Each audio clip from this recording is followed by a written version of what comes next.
Now we're looking at some of the outside exhibits. It's a real shame, some of these are really weathering. I've been coming for a couple of years now and they are getting worse and worse and worse. Quite interesting in this lineup with the SU25, MIL24, MIL17, MIL4. All of these were markings included in the trumpeter kits. Obviously they came here for their research, and most of these markings are, say, in the trumpeter kits. So if you want to do something really different, you could always try and reproduce this lot in 1/35th scale. So just an example, look how bad this MIL4's weathering.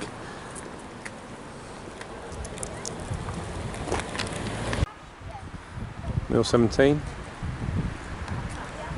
Now I'll say this one coming up next is really badly weathered since last year, a MIL24.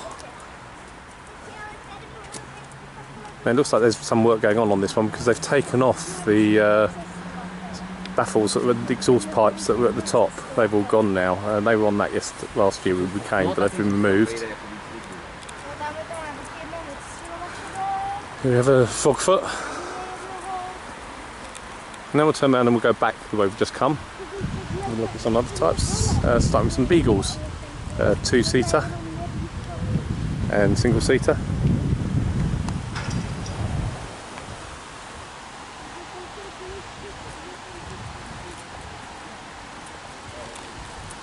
Now we're going up to some miscellaneous Russian transports.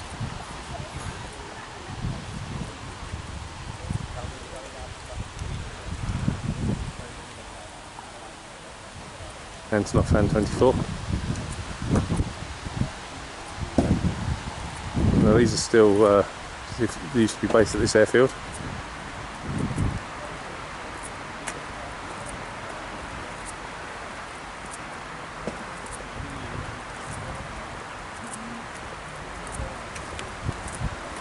And there's a group of students getting a good look over one of the exhibits.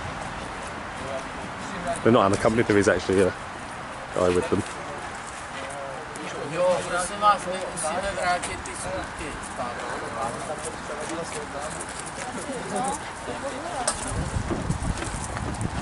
It's a Pt3 410 Turbolite. More MiGs coming around the back.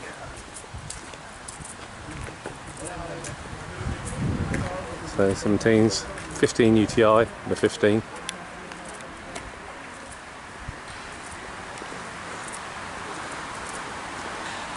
You might see this gentleman in quite a few of these videos. He's one of our regular contributors, Tim Upton-Smith, our World War I expert, finding out what real models look like.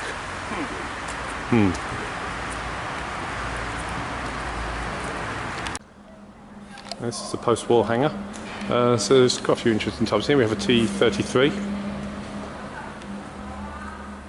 On the opposite side, de Havilland Venom.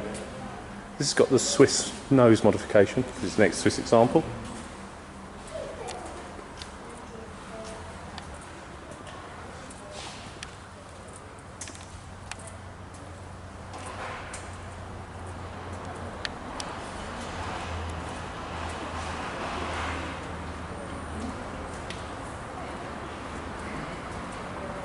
This is a bit of a rarity.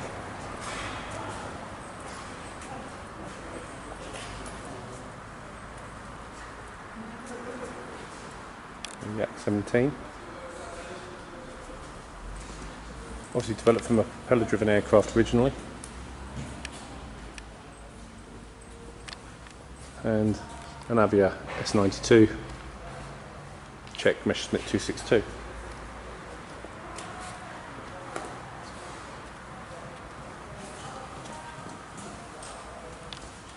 For those of you who like filling panel lines,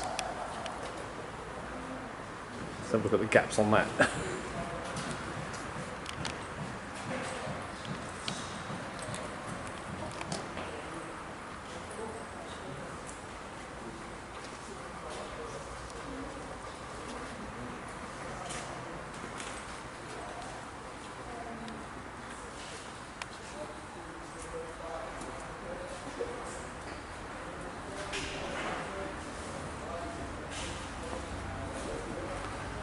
And hidden at the rear, a Belgian Meteor F8.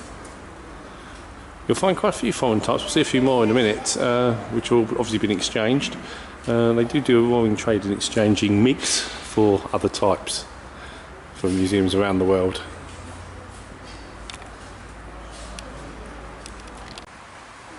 The L29 Delphin. At the back there, looks to be a bit more of bits of a Sybil SI204 Aero C2. Rather a sad one for us RAF modelers, one of our Phantoms, Rolls-Royce engine Phantoms.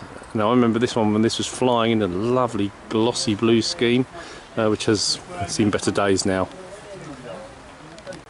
It's a bit unusual, we've got the IL-28 Beagle and they're actually doing some work on it, so it's got its bomb bays and rear gunner compartment open, which is a bit unusual, so we'll just have a quick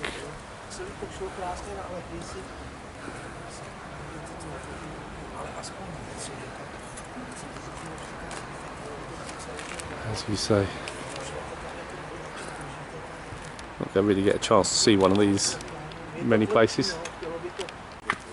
Okay, they're very kindly letting me have a look up inside it, which is really nice.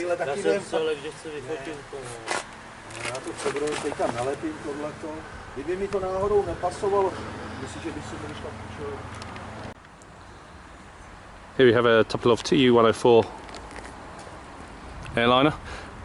Now if we look behind it, you'll see some of the outside exhibits. Now these are in the military base, so you can't get anywhere near them. Many of them in very, very poor condition. There's a Dakota over there. Last time we came, its rudder was actually very weathered and you can see right through it. Now the rudder's missing completely, it's come off or been taken off. I say they haven't got the money really to put these under hangars, which is a shame. This Antonov was at Greenham Common a number of years ago. Came out of service about 4 years ago, I believe. And now we have some more foreign visitors. We have a big one. Now quite interesting, behind it there's an IL-28, another one. This one's actually been dragged in from the outfield and is obviously having some work done on it. They've taken the engine cowlings off, got bits of missing all over it.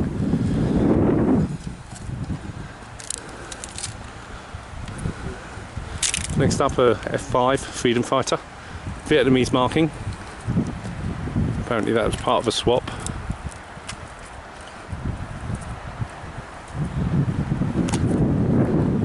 And then next door to her, a Saab Draken.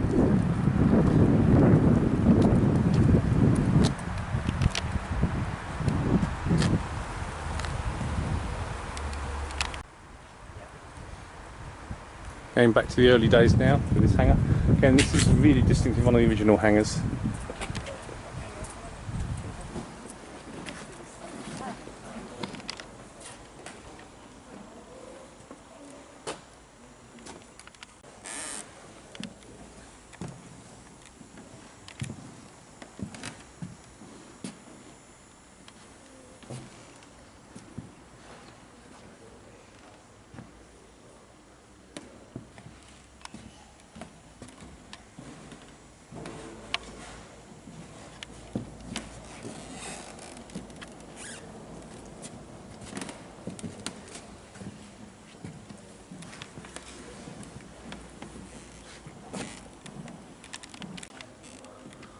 Now, this is the let-off S20 and this is the subject of a new 1/72 scale KP kit, so we're going to do a little bit of detail on this one for you modelers who are going to be building that kit in the near future.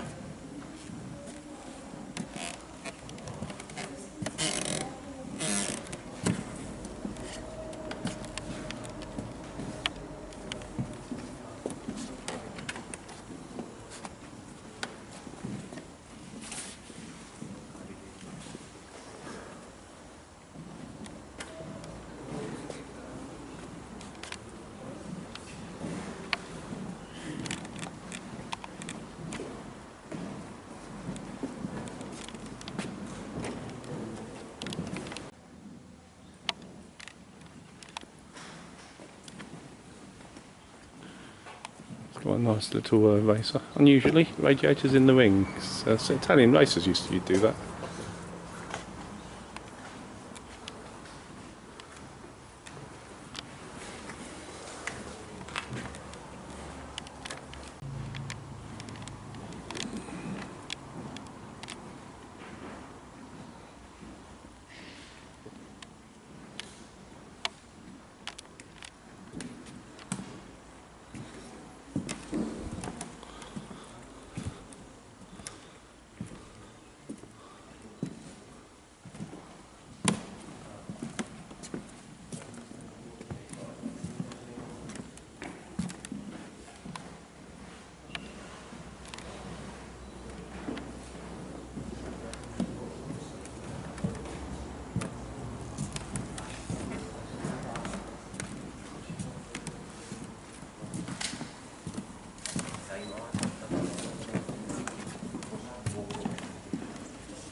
So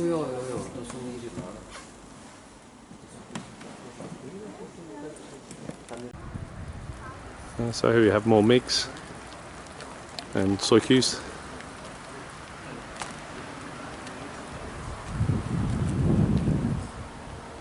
Su-22 swing wing and Su-7s. So it's a shame these are just looking so worn.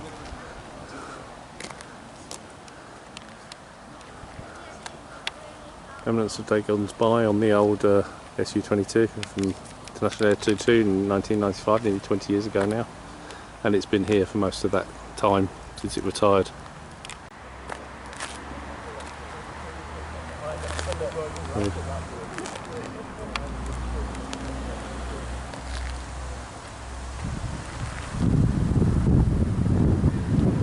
MiG-21's looking equally as battered.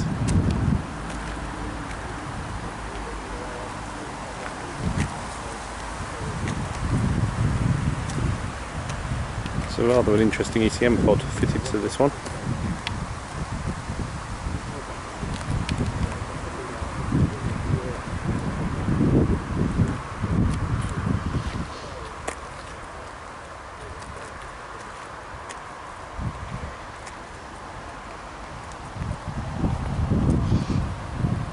And over at the back, it's rather nice MiG-21 UM.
Well, that's it. That's our look at Kbley Czech Air Force Museum.